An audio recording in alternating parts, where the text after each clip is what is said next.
अस्सलाम वालेकुम नाज़रीन, प्रोग्राम कराची टुडे और मैं हूं आपका मेज़बान बिलाल खान। सबसे पहले आज बात की जाएगी कराची के हवाले से, क्योंकि कराची के अंदर मुख्तलिफ सियासी जमातें रैलियाँ निकाल रही हैं और हुकूक मार्च किया गया। पहले एमक्यूएम की जानिब से किया गया, फिर जमात इस्लामी की जानिब से हुकूक कराची तहरीक चलाई गई।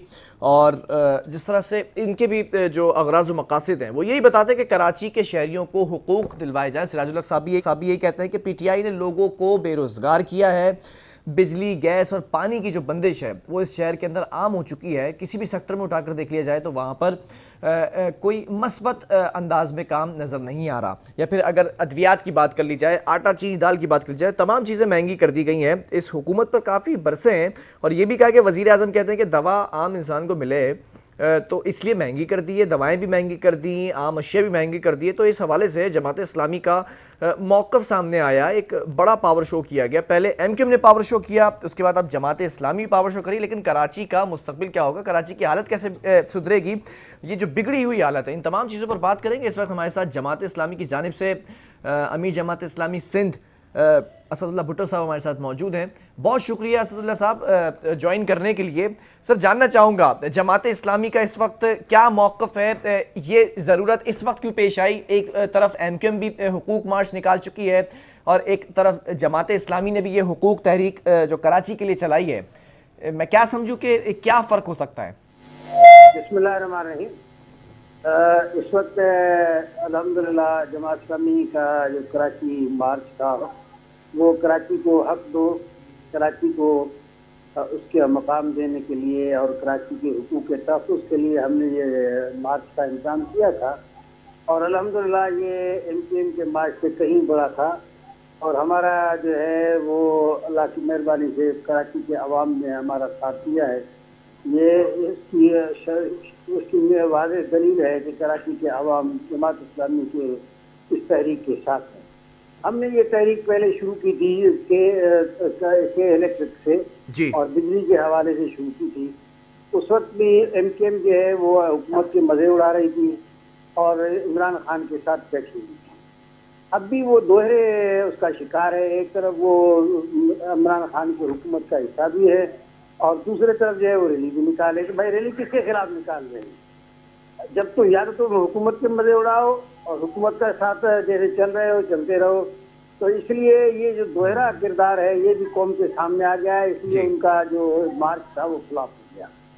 फिर दूसरी बात ये है कि हमें हमारे ऐलान के बाद उन्होंने ऐलान किया था, कराची हुकूक की तहरीक हमने शुरू की थी, हमने मार्च का ऐलान किया था।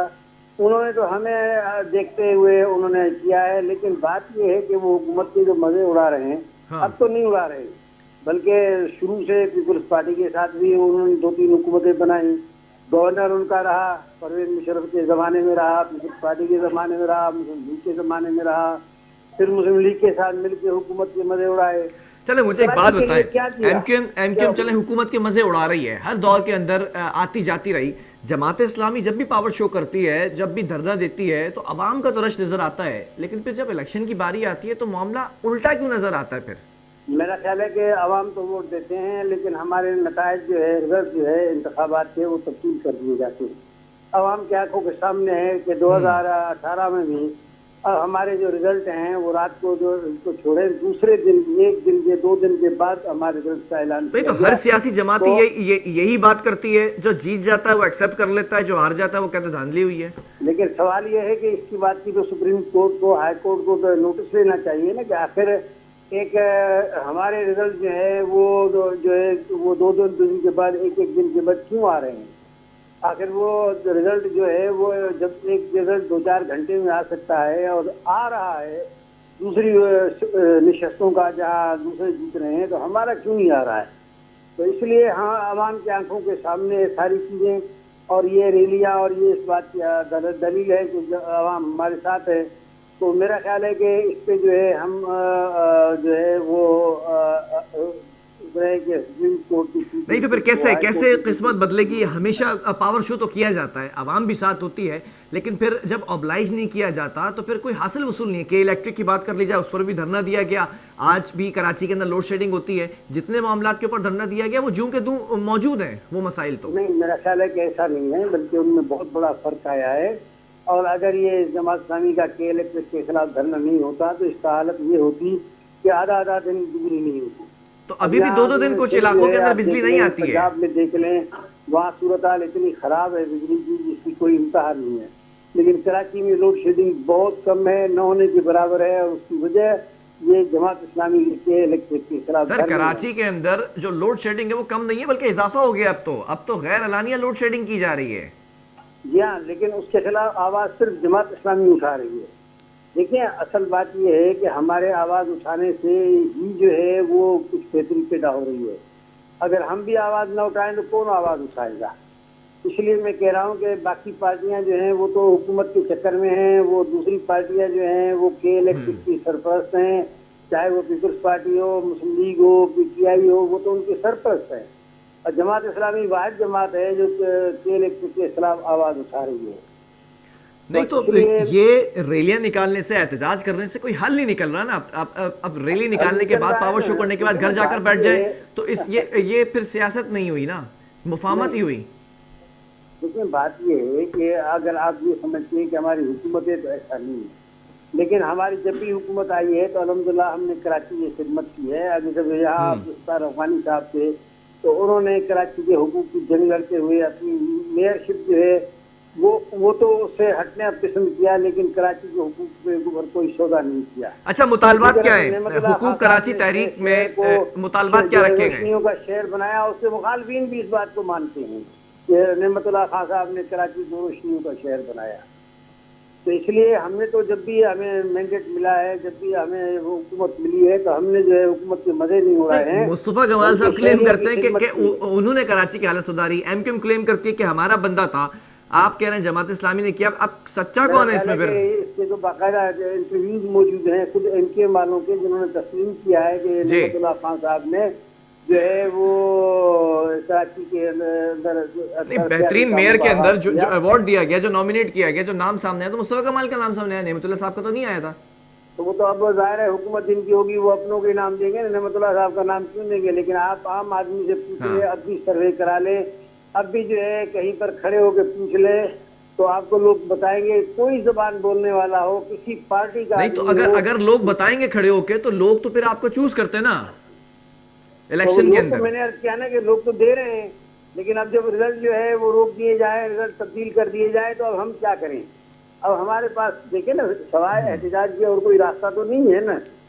अब हम जो है वो किसी को जो है क्या कर सकते हैं? नहीं तो मुस्तफा कमाल साहब के दौर में जो 300 अरब रुपया लगाया गया, मुस्तफा कमाल साहब के दौर में जो 300 अरब रुपया लगाया गया, तो क्या उससे झुटलाते हैं उसको आप?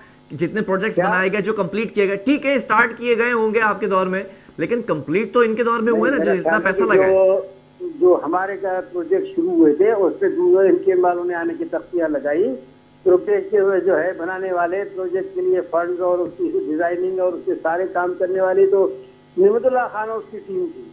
मतलब आप ये कह रहे हैं मुस्तफा कमाल साहब के दौर में तरक्याती काम नहीं हुआ? मुकम्मल हो गया तो उन्होंने आने उसके ऊपर अपना वो लगा दिया एक। असदुल्लाह साहब, आप ये कह रहे हैं कि मुस्तफा कमाल साहब के दौर में तरक्याती काम नहीं हुआ? वो नेमतुल्लाह खान साहब के कामों की तकरीर थी। अच्छा, उन्होंने अपनी तरफ से कोई काम नहीं किया? मैंने क्या ना कि ये तो अब दुनिया जानती है।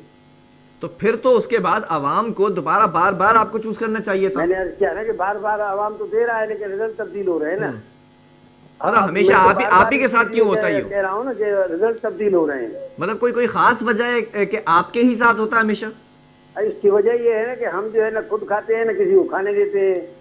बाकी तो सब माशाल्लाह खुद भी खाते हैं और लोगों को भी खिलाते हैं। और यहाँ जो है वो सभी जो है मिल मिला के खाते हैं और सभी खुश रहते हैं। नहीं तो अब ये मार्च निकाला गया, ये हुकूक कराची खाने देते हैं, ये जो हुकूक कराची तहरीक है, अब ये मार्च है, अब इसका हासिल वसूल क्या होगा? एजेंडा क्या है? अगर इससे भी बात नहीं बनती तो अगली स्ट्रेटेजी क्या होगी? कराची के हुकूक देने के लिए। और ये जो हमारी रैली है ये आखिर रैली नहीं है बल्कि ये इब्तिदा है। और जैसे इंशाल्लाह वक्त गुजरेगा हम मज़ीद हुकूमत के ऊपर दबाव डालेंगे और कराची के लिए जो है वो अमली तौर पे आप देखेंगे कि इंशाल्लाह उसके जो है हुकूक के लिए हम नहीं तो हुकूमत ने तो पहले ही 1100 अरब रुपए के पैकेज का ऐलान कर दिया है। अब तो तरक्याती काम तो होता नजर आएगा। ऐसे पैकेजेस का ऐलान तो बहुत हो चुके हैं। 2011 में भी हुआ था, 2015 में भी हुआ था। हाँ। उसके बाद जो है वो अब भी हुआ है। लेकिन वो पैसे कहाँ चले जाते हैं, खर्च कहाँ होते हैं, किसी को कुछ पता नहीं चलता है। अब हमने जो तहरीक शुरू की है उसका मकसद यही है ताकि लोगों के अंदर ये अवेयरनेस पैदा हो कि भाई वो जो पैसे जिनका ऐलान किया जा रहा है उसका प्रोजेक्ट बताया जाए, कहाँ पैसे खर्च हुए और वो पैसे जो है उनका नतीजा क्या निकला, कराची के शहरियों को क्या मिला। आखिर उसके लिए नहीं तो एक तरफ हुकूमत के इत्तेहादी हैं एमक्यूएम, वो प्रोटेस्ट कर रहे हैं, एक तरफ आप प्रोटेस्ट कर रहे हैं, और फिर बल्दियाती इलेक्शंस भी अनाउंस होने वाले हैं, चीजें भी सामने। तो ऐसा तो नहीं कि ये बल्दियाती इलेक्शन के लिए सरगर्मियां हैं। वो तो सिर्फ जो है वो अंगुली कटा के शहीदों में नाम लिखवाने वाला काम कर रहे हैं। वो जो है वो सिर्फ बयान दे रहे हैं या ये है कि छोटा मोटा काम कर रहे हैं। हम पूछ रहे हैं ना कि मेयर, जब कराची का मेयर वो है, अगर उसके अख्तियार नहीं है तो इस्तीफा क्यों नहीं लेता है? अगर उसको कोई अच्छा, अगर आपका मेयर आता है इन्हीं इख्तियारात के साथ, फिर वो बैठा हुआ है असदुल्ला साहब, अगर आपका मेयर आता है इन्हीं इख्तियारात के साथ, कर लेंगे डिलीवर? और वो जो है नीचे और मरकज में जो है पीटीआई वाले मिल मिला के खा रहे हैं, सब जो है अपने अपने जो है हिस्सा वसूल कर रहे हैं। नहीं तो जब कराची के लिए कराची का मेयर इख्तियारात की जंग लड़ रहा था और प्रोटेस्ट कर रहा था, तो आप भी कराची की नुमाइंदा जमात इख्तियारात की बात करते? हमने किया था, उसके बाद उसने शुरू किया। वो तो 4 साल तक रोते ही रहे ना, वो तो 4 साल तक प्रोटेस्ट करते रहे इसी बात पर। निशाना बनाया कि भाई आप लोग कुछ नहीं कर रहे हैं, जमात इस्लामी वाले कर रहे हैं, तो इसलिए उनको कुछ करना पड़ा। वरना मैं पूछता हूँ ना कि वो हुकूमत में है, उन्होंने क्या किया कि नहीं तो आपने प्रोटेस्ट किया, मेयर ने प्रोटेस्ट नहीं किया क्या इख्तियारात पर? मेयर ने कोई प्रोटेस्ट नहीं किया सर। हर प्रेस कॉन्फ्रेंस उठा के देखे उनकी, हर मीडिया ब्रीफिंग उठा के देखे, सब में तो वो एक ही बात करते थे कि मैं बेइख्तियार हूँ। मैंने किया ना कि उन्होंने तो हमारी जब तहरीक चल पड़ी उसके बाद जो है वो सिर्फ इसलिए अपना वो क्या कहते हैं फेस सेविंग के लिए सब कुछ किया। अच्छा, मुझे एक बात बताएं, बल्दियाती, वो तो माशाल्लाह बड़े आराम से दफ्तर जाते थे और वापस आ जाते थे। आप मुझे एक बात बताएं, बल्दियाती इलेक्शंस हैं, अगर मेयर आपका आ जाता है, इन्हीं इख्तियारात में काम करेंगे, डिलीवर कर लेंगे? इंशाल्लाह। हमारा देखें, अब्दुल सत्तार अफगानी ने, हुकूमत ने नहीं माना, खुद एहतजाज किया, रोड पे निकले, जेल चले गए, लेकिन उन्होंने जो है कराची के हुकूक के ऊपर कोई सौदा नहीं किया। नहीं तो अब कराची के लिए अगली स्ट्रेटेजी क्या होगी? ऐसा तो नहीं कि बल्दियाती इलेक्शन के लिए तैयारी की जा रही है? कराची के लिए कुर्बानी देने वाला मेयर है। अभी अगर बल्दियाती इलेक्शंस हैं तो कहां देखते हैं जमात इस्लामी को? इंशाल्लाह जमात इस्लामी अगले इंतखाबात में जीतेगी और कराची समेत जो है वो अल्लाह ने चाहा तो कराची का मेयर जमात इस्लामी का होगा। ठीक है, बहुत शुक्रिया इस हवाले से अपडेट करने के लिए आपके मौक़िफ़ का जमात इस्लामी का, कि इस वक्त पर उम्मीद है कि अगर बल्दियाती इलेक्शंस होते हैं तो जीतेगी और मेयर जमात इस्लामी से होगा। अब एक सवाल यहाँ पर यह है कि इख्तियारात के हवाले से भी बात करते हैं, तो अगर ये इख्तियारात अगले मेयर को दे दिए जाएँ जो वसीम अख्तर साहब के पास है, तो क्या डिलीवर कर सकते हैं या फिर उसके बाद एक और नई जंग शुरू हो जाएगी, एक और नई कहानी होगी कि इख्तियारात दिए जाएँ बे इख्तियार मेयर को? बहरहाल यहाँ वक्फा लूँगा, इसके बाद दीगर स्टोरीज उस पर भी बात करेंगे।